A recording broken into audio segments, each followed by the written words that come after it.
60 million years ago, the peak of the food chain in the Sarahone swamps was occupied by massive, heavily armored crocodilians. In this post-dinosaur era, these predators appeared to have no natural rivals. A sudden strike from the dark water pulls the crocodilian under. In seconds, the predator is dragged into the abyss by a massive, unseen force. This apex predator is Titanoboa, a serpent that reached colossal proportions in the newly opened ecosystems of the Paleocene. The asteroid impact left behind an ecological vacuum. Evolution filled that void by engineering the creature suited for the extreme conditions of a greenhouse world. Evidence of this giant was discovered in the Sarahone coal mine in Colombia, where industrial excavation revealed fossils buried beneath hundreds of meters of earth. 60 million years ago, these coal fields formed the Earth's first neotropical rainforest, a waterlogged environment teeming with life. The Paleocene was a period of extreme global heat. Temperatures at the equator consistently exceeded 90 degrees Fahrenheit, fueled by high atmospheric carbon dioxide and constant rainfall. This persistent heat drove the evolution of the equator's fauna. It created a biological laboratory where reptiles reached sizes that were impossible in cooler eras. The growth of cold-blooded animals is governed by their environment. Because they cannot generate their own body heat, their maximum size is limited by the ambient temperature of their habitat. This chart compares modern equatorial snakes with their Paleocene ancestor. A modern anaconda reaches 26 feet, but Titanoboa grew to 47 feet long. At 1.25 tons, Titanoboa weighed as much as a compact car, requiring immense environmental heat to power its metabolism.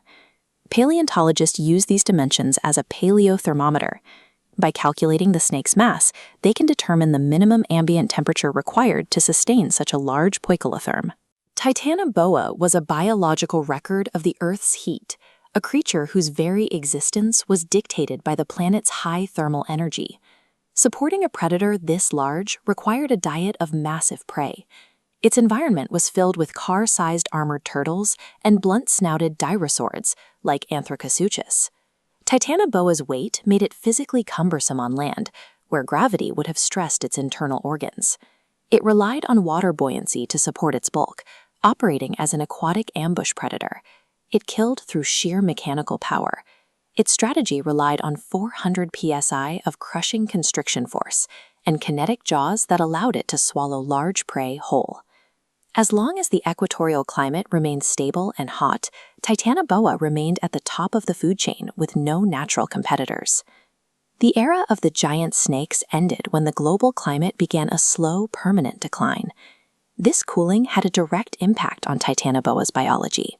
As the temperature dropped, the environment could no longer provide the thermal energy necessary to power a 2,500-pound body.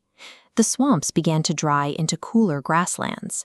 This shift destroyed the snake's buoyant hunting grounds and reduced the population of the massive prey it needed to survive. Titanoboa's demise was a metabolic failure. The cooling climate withdrew the thermal fuel that made its massive size possible, leading to a gradual disappearance from the fossil record. The modern anaconda represents the upper limit of reptilian biology in our current climate. Our world is simply too cool to sustain the massive proportions of its Paleocene ancestor. There is a significant difference between the million-year cooling that ended Titanoboa's reign and the rapid heating occurring today. The evolution of Titanoboa required millions of years of stable, high temperatures. Today, the climate is shifting too quickly for life to develop similar biological workarounds, outpacing the ability of species to adapt to their changing habitats. The bones of Titanoboa serve as a reminder that the environment dictates the boundaries of life. When the planet's thermostat shifts, even the Earth's most formidable predators must eventually conform to the new math of survival.